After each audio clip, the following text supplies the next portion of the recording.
한국기계연구원의 로봇 기술 현황에 대해 발표해 주실 기계연 박찬훈 로봇 메카트로닉스 연구실장님을 모시겠습니다.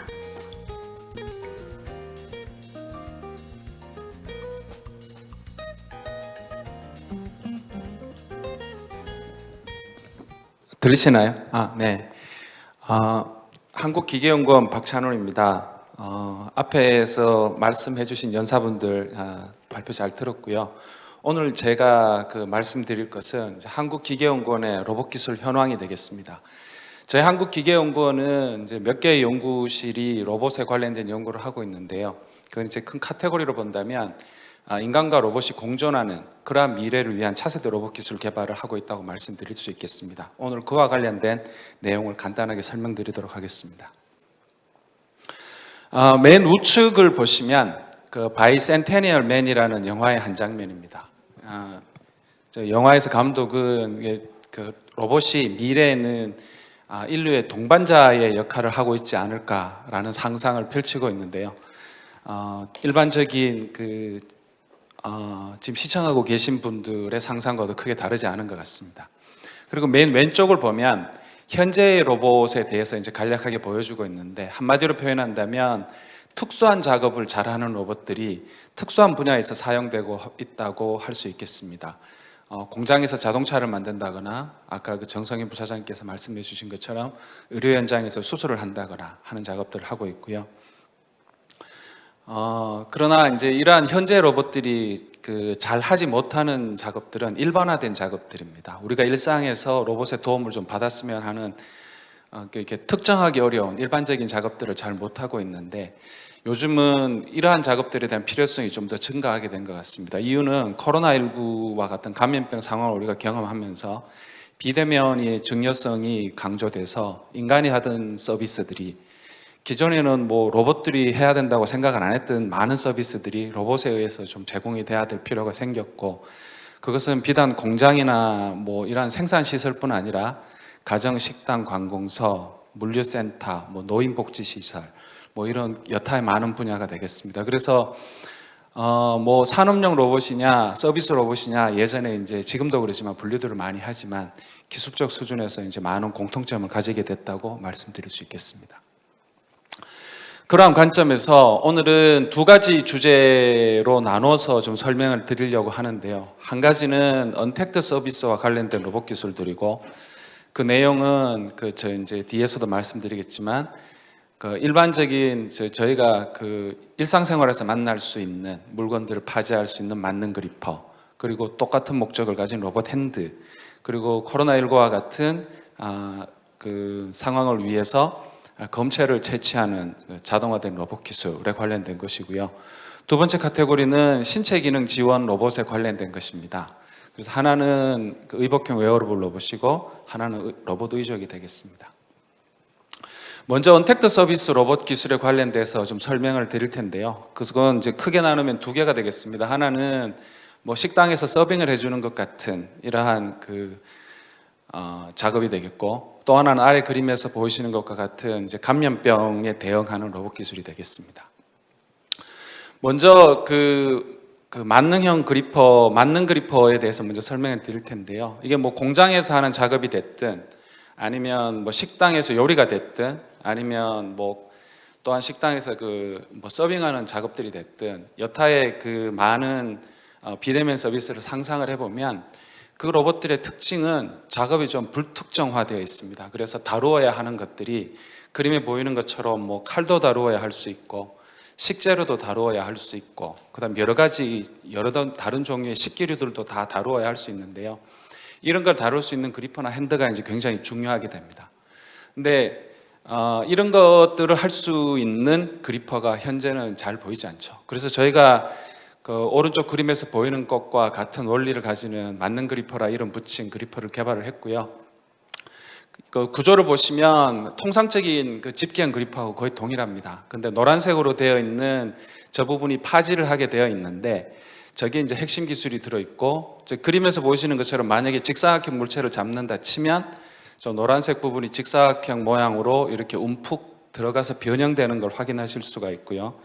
그리고 움푹 들어간 채로 저희가 다시 그 노란색 부분을 말랑말랑하던 노란색에서 단단한 노란색으로 이렇게 변화시킬 수 있습니다. 그러면 기존에는 이렇게 눌러서 마찰력에 의해서 잡던 것을 이제는 그 물체의 형상대로 그 파인 홈에 물체가 끼이는 구조가 돼서 뭐 어떤 형상의 물체라도 잡을 수가 있고 또 그 끼이는 구조이기 때문에 강하게 잡을 필요가 없어서 두부 같은 말랑말랑한 물체도 잘 잡을 수 있다는 그런 장점이 있습니다.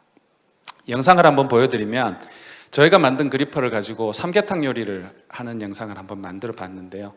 냄비고, 저 냄비는 뭐 특수하게 제작된 것이 아니고 저희가 마트에서 구매한 냄비이고요. 그리고 생닭을 잡습니다. 저 생닭을 잡는 과정에서도 그 말랑말랑했던 부분이 생닭 모양으로 이제 변형이 되고 다시 단단하게 되는 과정을 거쳐서 생닭이 저 그리퍼에 끼이는 구조가 돼서 생닭을 이제 다치지 않고 파지할 수 있었고 같은 원리로 대추도 잡을 수가 있습니다. 그리고 이제 그 비교적 무거운 물체도 같은 원리로 잡을 수 있다는 것을 보여드리려고 물통도 잡아서 지금 물을 붓는 작업을 하고 있고요. 근데 영상의 마지막에 보시면 가스레인지에 불을 켜는 작업까지 완료하게 되겠습니다.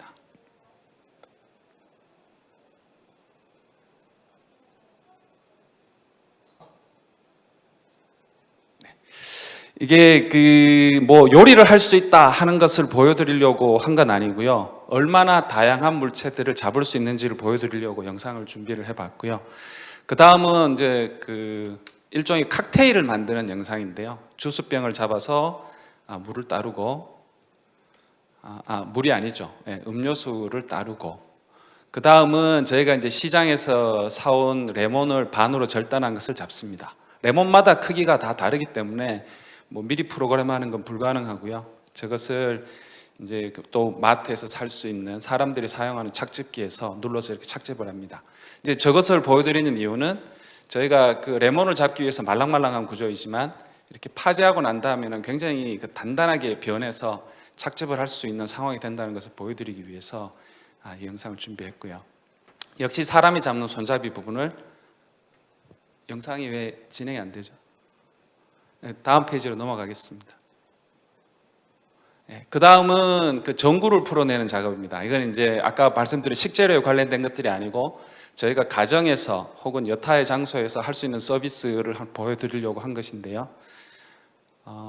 지금 컴퓨터가 굉장히 많이 느려진 것 같습니다. 이게 2배속 영상인데. 어쨌든 그 이제 그 파지 굉장히 그 다양한 종류의 그 전구들이 있는데 그 전구들도 동일한 원리에 의해서 이제 파지가 됐고요. 다음에 보여드릴 페이지에서는 저희가 이렇게 집게형으로 되어 있는 그리퍼는 아무래도 굉장히 다양한 종류를 잡을 수 집게형 이제 집어서 잡을 수 있긴 하지만 좁은 공간에 있는 것들은 잡기는 좀 부적합해서요. 이제 비슷한 원리를 사용하지만 좁은 공간에서 잡을 수 있는 그리퍼를 저희가 흡입형으로 개발을 했고요. 네, 오른쪽에 보시면 지금 흡입형으로 물체들을 이제 잡아 올리는 것을 보실 수가 있는데요. 끝에 모양을 잘 보시면 왼쪽에 있는 코끼리의 코처럼 이렇게 물체의 형상에 맞게 잘 변형되는 걸 보실 수 있습니다. 흡입형이기 때문에 공기를 흡입해서 흡착을 하는데요.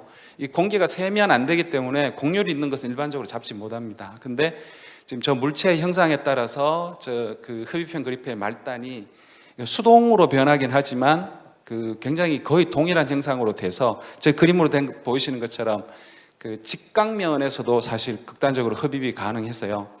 이게 저희가 목표를 하는데도 지금 이 영상에서 보시면 우리가 일상생활에서 만날 수 있는 거의 모든 물체들이나 도구들 그리고 공장 환경에서 만날 수 있는 여러 가지 것들이 거의 대부분 다 흡착에 의해서 파지가 된다는 것을 보여주고 있습니다. 영상의 마지막에 보면 그 렌치도 잡아서 이제 작업하는 것을 보실 수가 있고요. 물론 렌치를 가지고 큰 힘을 내기에는 흡착력이 아직은 좀 부족한 상황입니다. 네.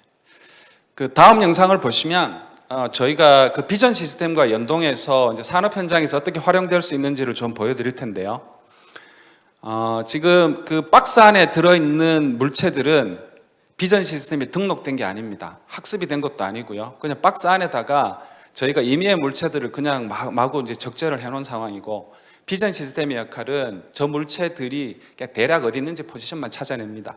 그러면 저희 그 그리퍼가 뭐 대략 가면 그 물체의 형상대로 변형하면서 이제 흡착이 가능하기 때문에 저 박스 안에 들어있는 모든 물체들을 이제 꺼내는 작업을 할 수 있는데, 기존 시스템하고 비교를 하면 비전 시스템에 해야 되는 일이 거의 없기 때문에 전체 시스템 단가가 극단적으로 낮아진다고 할 수가 있고요. 지금 보시면 그 평평한 면을 찾아서 뭐 경사지게 로봇이 접근한다거나 하는 것이 아니고 그냥 수직 상하 운동만 로봇은 하면 되니까, 저희가 이 데모에서 보인 것은 육축 수직 다관절 로봇이지만 XYZ 직교잡이형 로봇으로도 이제 이 작업을 할 수 있어서 그 실제 시스템 구성 단가 면에서 굉장한 이득이 있다고 할 수가 있겠습니다. 다음에 보여드릴 영상은 이제 핸드인데요. 저희가 아직은 가야 될 길이 멀긴 하지만 동일한 목적으로 만들었습니다. 개발을 했습니다. 그래서 일상생활 중에서 만나는 그 물체들을 이제 다루기 위한 그 연구였고요. 영상에서 이제 보이겠지만 뭐 간단한 작업을 시연한 영상을 보여드리겠습니다. 기존에 있는 그리퍼도 핸드도 많았지만 기존에는 크기 면에서 사람의 핸드보다는 좀 컸고, 그 다음에 사람 손이 가지는 자유도보다는 좀 작은 자유도를 가졌고, 그리고 방금 영상에서 보시면 이렇게 PET병을 꽉 찌그러뜨리듯이 큰 힘을 내기가 어려웠습니다. 그게 큰 힘을 내려면 보통은 자유도를 높이기 위해서 모타를 직결하는 방식도 사용을 하고 뭐 와이어로 당기는 방식도 사용을 하고 했는데 뭐 여러 가지 장단점들이 있는데요. 저희는 그 두 가지 방식의 장점만 획득을 해서 그 팜 내에 모타들을 다 집어넣고 팜 내에 있는 그 모타들의 동력이 손가락으로 전달될 때 이제 직결 방식도 아니고 와이어 방식도 아니게 패러렐 링크 방식으로 이제 전달되도록 해서 이 핸들을 저희가 만들 수가 있었고요. 그래서 지금 보여드리는 영상은 분무기를 작동하는 영상입니다. 마트에서 이제 저희가 분무기를 구매를 했고 그걸 가지고 이제 그 분무기를 조작을 하고 있는데요. 이건 뭐 로봇이 분무기를 인식하고 지능적으로 조작하는 건 아니고요. 저희가 이제 저 동작을 할 수 있도록 로봇을 티칭을 했습니다. 이 영상에서 보여드리죠 한 것은 지능의 수준에서는 아직 저 수준에 도달하지 못했지만 저희가 개발한 로봇 핸드의 그 기능 면에서는 저러한 이제 작업들이 가능하다는 것을 보이고 싶었고요. 그 다음 마지막으로 핸드에서 보여드리고 싶은 영상은 이제 가위질하는 영상인데요. 문구점에서 이제 저희가 구매한 가위이고 아직 어설프기는 하지만 가위질하는 이제 동작도 가능하다는 것을 이제 보고 계십니다. 이 가위질이 사람한테 굉장히 쉬운 일이지만 실제 가위질을 하려면 힘의 전달이 굉장히 정확해야 되는데요. 지금 그게 이제 가능한 걸 보여드렸습니다. 그 다음은 그 검체 로봇에 관련된 것입니다. 그 코로나19 상황에서 겹치면서 저희가 지난번 대구 사태 때도 그렇고 이제 경험한 것은 검체 과정에서 정확하게 검사를 하는 것도 중요하지만 그 검사 과정에서 의료진이 감염되지 않게 하는 게 굉장히 중요하다는 것을 경험을 했고요. 이제 그를 위해서 그 의사가 환자를 대면하지 않고 이제 검사를 하는 그 로봇을 개발을 했습니다. 그래서 우측의 상단 그림을 보시면 슬레이브 로봇을 보고 계신데요. 환자 앞에 로봇이 있어서 그 검사를 로봇이 이제 수행을 할 수가 있고, 아래 그림을 보시면 마스터 사이트에 있는 의사 앞에 있는 원격지에 있는 로봇입니다. 그래서 보면 마스터 사이트에서 의사가 그 마스터 로봇을 운전을 하면 원격지에 있는 슬레이브 로봇이 이제 움직여져서 사람 이제 코에 면봉을 집어넣고 이제 검사를 하는 과정이고요. 로봇이 자동으로 검사를 하는 것은 아니고 원격지에 있는 의사의 지시에 따라서 이제 검사를 하게 되겠습니다. 그리고 뒤에 영상을 하나 보여드릴 텐데 그 순서를 보시면 첫 번째는 그 우측 상단에 있는 저 로봇 앞에 그 검사 키트를 사용자가 부착을 하는데 굉장히 단순하게 부착이 되게 돼 있습니다. 그리고 부착을 하고 나면 그 원격지에 있는 의사에 의해서 이제 검사가 이루어지고요. 그 다음에 검사가 끝나고 나면 또 환자가 그 검사 키트를 굉장히 단순하게 이렇게 그 회수하는 과정을 보실 수가 있습니다. 먼저 그 검사 키트를 이제 받아와서 저렇게 간단하게 부착을 하고 지금 원격지에 있는 의사가 그 리모트로 지금 운전을 해서 코에 이제 그 검체 키트를 집어넣고요. 저 과정에서 코 뒷벽에 달 때 힘이 느껴지는데 그 힘이 의사 쪽으로 다 반영이 되게 돼 있습니다. 그리고 검사가 끝나면 검체 키트를 환자가 회수할 수 있습니다. 그래서 뭐 의료진은 전체 검사 과정 중에 전혀 개입을 하지 않도록 되어 있고요. 그래서 이제 이 시스템의 또 다른 특징은 저희 일반적인 인터넷 그 라인을 통해서 원격으로 지금 이 검사 과정들이 이루어질 수 있게 된 것이고, 그래서 보여드린 영상은 대전 본원에는 이제 의사에 해당하는 엔지니어가 있고, 대구 그 의료로봇 센터에서는 그 슬레이브 로봇이 있어서 이게 그 뭐 한 150km 정도 떨어져 있지만, 120km 정도 떨어져 있지만 이 작업이 원격으로 된다는 것을 보여드렸고요. 이게 이제 구현되니까 만약에 이제 그 의사가 접근하기 힘든 곳에 있거나 아니면 감염이 굉장히 심한 도시에서 뭔가 이렇게 검사를 해야 되는 경우가 발생하면 원격지에 있는 의사가 이제 이 일을 해낼 수 있다는 것을 저희가 확인할 수 있었습니다. 그 다음 두 번째 카테고리인데요. 그 앞에서 보여드린 그 비대면 서비스에 관련된 기술하고는 조금 다르게 신체의 기능을 지원하는 로봇에 관련된 기술들을 저희 기계연에서 개발을 하고 있고요. 우측 상단을 보시면 이제 힘을 쓰는 작업을 도와주는 로봇 그림이 보이고, 아래쪽을 보시면 그 하지가 절단된 환자를 도와주는 의족이 있는데 이 두 가지에 대해서 말씀드리도록 하겠습니다. 먼저 웨어러블 의복형 웨어러블 로봇이고요. 의복형이라는 단어를 저희가 사용한 이유는 웨어러블 로봇이기는 한데 형태가 로봇이 아니고 옷이기 때문입니다. 형태는 잠바 형태로 되어 있고요.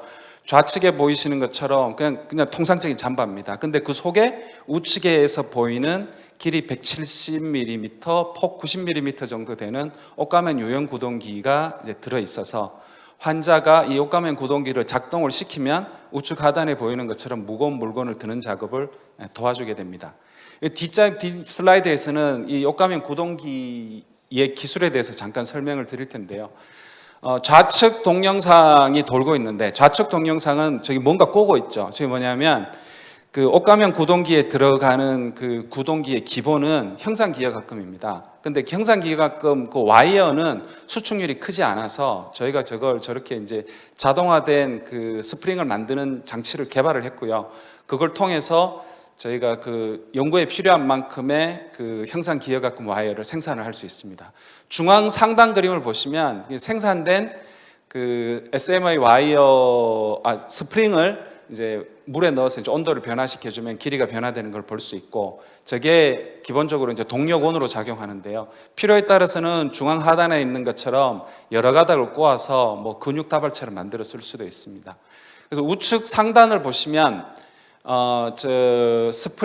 SMA 와이어 스프링 10개를 사용해서 옷가무형 구동기를 만든 걸 보고 계시고, 아래쪽에 보면 10kg을 저게 이제 구동할 수 있는 걸 보고 계신데, 그 스프링 와이어 한 개가 직경은 무게는 한 0.5g 정도 되고요. 그 스프링 와이어 가닥 하나는 한 500g 정도를 들 수 있습니다. 그래서 지금 20가닥 정도 해서 10kg을 들어 올리고 있는 영상이고요. 이제 좌측에 있는 영상을 보시면 마네킹에다가 개발된 점퍼를 입힌 겁니다. 그래서 마네킹은 힘을 못 내지만 저 옷이 지금 4kg 바벨을 들 수가 있는 걸 보고 계시고요. 그래서 우측에 그 보면 지금 실제로 입고 있는데요. 지금 오른쪽에 있는 그 보아 장치가 있는데, 옷으로만 입고 싶을 때는 저 보아 장치를 느슨하게 하면 그냥 평상적인 잠바이고요. 저것을 이제 조우게 되면 힘을 내는 그런 이제 로봇으로 변화되게 되겠습니다. 그래서 이 기술은 굉장히 지금 초기 단계이긴 하지만 응용 분야가 굉장히 넓을 수 있어서 그 지금 뭐 장애인이라든가 아니면 노약자, 그리고 아니면 그 물류를 배달하시는 분들을 위한 그런 점퍼를 만드는 형태로 연구를 진행해 나가고 있습니다. 이제 마지막으로 설명드릴 것은 로봇 의족인데요.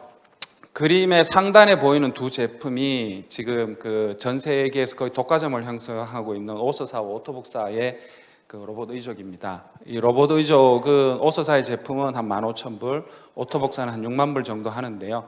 아래 보면 이제 이 로봇들이 하는 기능이 나와 있습니다. 기본적으로 의족으로 작동하기 위해서 왼쪽 하단 그림 보시면 걸어갈 때 발목을 버티는 힘이 이제 제공이 되고요. 그 다음에 이 오소사의 제품 같은 경우에는 걸어갈 때 자연스러운 걸음걸이를 만들기 위해서 발목 각도를 제어하는 기능이 들어 있습니다. 이 때문에 그 로보틱 그 의족이 아닌 경우에 비해서는 가격이 많이 비싼 상황이고요. 오른쪽 그림 보시면 발목을 버티는 힘에 더해서 그리고 발목의 각도를 조정하는 기능에 더해서 맨 오른쪽에 보면 발목을 이제 걸어갈 때 차주는 기능까지 들어있다는 것을 아실 수가 있는데요. 발목에 차지는 기능까지 들어가면 일반인과 거의 유사한 형태의 걸음걸이로 구현을 할 수 있습니다. 대신 한 6만 불 정도 되고, 그래서 지금 기계원에서 목표로 하는 것은 우측에 있는 것처럼 버티는 힘, 발목 각도의 조절, 그리고 발목에 차는 힘을 다 구현하면서도 가격은 대략 한 15,000불 정도에 맞추는 것을 지금 목표로 연구를 진행을 하고 있고요. 이제 저희가 개발한 로봇 의족의 대략적인 형상입니다. 맨 오른쪽 하단에 보이는 것이 그 탄성 구조를 가지고 있는 발바닥 구조가 되겠고요. 이게 이제 핵심 기능 부분 중에 하나이고, 그 다음에 그 상단에 보이는 것이 발바닥 구조의 발목 관절에 들어가는 그 소형 구동 모듈이고, 그리고 왼쪽 그림을 보시면 인베디드 컨트롤러라는 게 이제 까만색 박스 속에 지금 들어있는데 저게 또 핵심 기술이 되겠습니다. 오른쪽에 있는 그 탄성 발은 탄성 구조가 들어있는 이유는 전체적인 구동 효율을 높여서 배터리의 소모 속도를 작게 하기 위한 이유도 하나가 있고, 그 다음에 배터리가 완전히 방전됐을 때도 그 탄성 구조에 의해서 이제 보행을 도와주기 위한 것이고요. 우측 상단에 있는 소형 구동 모듈은 옷을 입고 이렇게 완전히 그 외부인들한테는 이제 감춰질 수 있도록 그리고 소형화된 게 특징이고, 왼쪽에는 인베디드 컨트롤러는 발바닥에서 올라오는 압력, 그리고 걸어갈 때 발목의 각도, 이런 것들 이제 센서 정보를 취합을 해서 현재 보행 상태를 판단하고 그 보행 상태에 맞도록 안정적인 걸음걸이를 만들어주는 기능이 탑재되어 있고요. 그리고 배터리라고 보이는데 저 배터리는 한번 충전되면 8시간 정도 사용이 되도록 그렇게 되어 있습니다. 이걸 가지고 이제 실사용 테스트를 진행을 했고요. 상단 왼쪽을 보시면 평지에서의 이제 테스트인데요. 이제 평지에서 테스트를 보면 저희가 개발한 의족을 착용했을 때가 일반 의족을 착용했을 때보다 그 보행이 일반인들이 훨씬 유사하다는 것을 저희가 확인할 수 있었고, 그 의족을 착용하신 분들이 제일 힘들어하는 것이 이제 계단을 올라가는 것인데, 그 계단 보행에 있어서도 저희 의족을 착용하면 뭐 완전하지는 않지만 비교적 일반인의 걸음걸이에 유사하게 편안한 계단 걸음을 이제 가질 수 있다는 것을 확인할 수 있었습니다. 그리고 아래쪽은 보면 경사지 운행인데요. 이게 뭐 경사가 작을 때는 큰 무리가 없지만 의족을 차게 되면 경사가 급해지면 힘듭니다. 근데 이제 9도 이상 경사가 되면 굉장히 힘들어들 하시는데, 지금 저희가 개발한 그 의족을 착용하고 굉장히 가파른 경사면에서도 비교적 자연스러운 보행이 가능함을 확인했습니다. 뒤에 영상을 하나 보여드릴 텐데, 그 영상은 이렇게 실제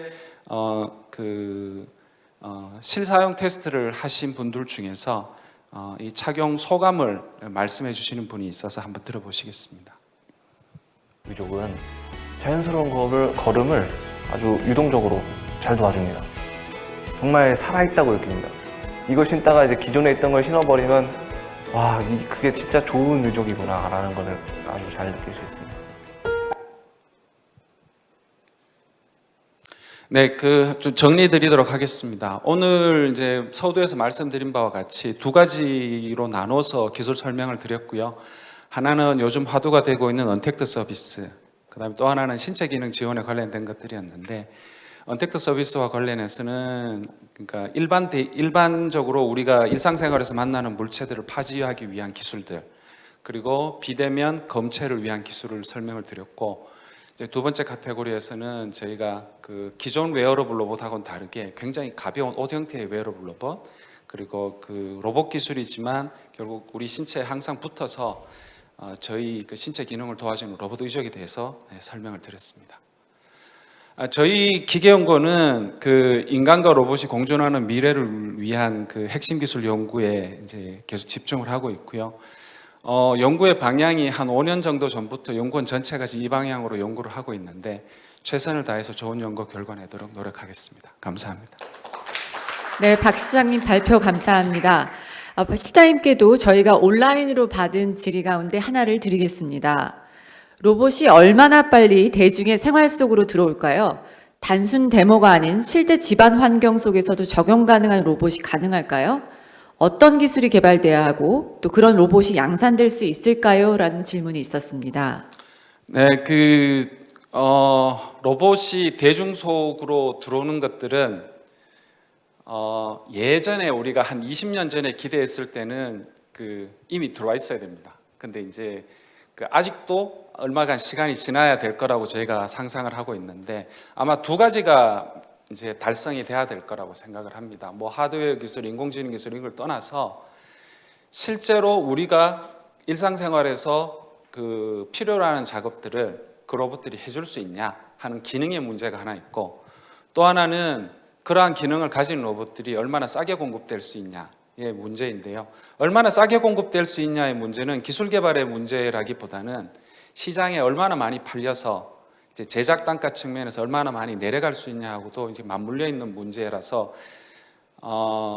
테슬라가 전기차에 대한 시장에 대한 많은 문제를 이제 푼 것처럼 유사한 그런 일이 일어나야 될 텐데 뭐 곧 일어날 수 있을 거라고 생각을 하는 것이, 우리나라만 보더라도 이제 대기업들이 관심을 가지기 시작을 해서 여러 대기업들과 많은 스타트업들이 지금 제품을 출시하고 있어서 머지않은 시기에 이제 해결될 문제라고 보고요.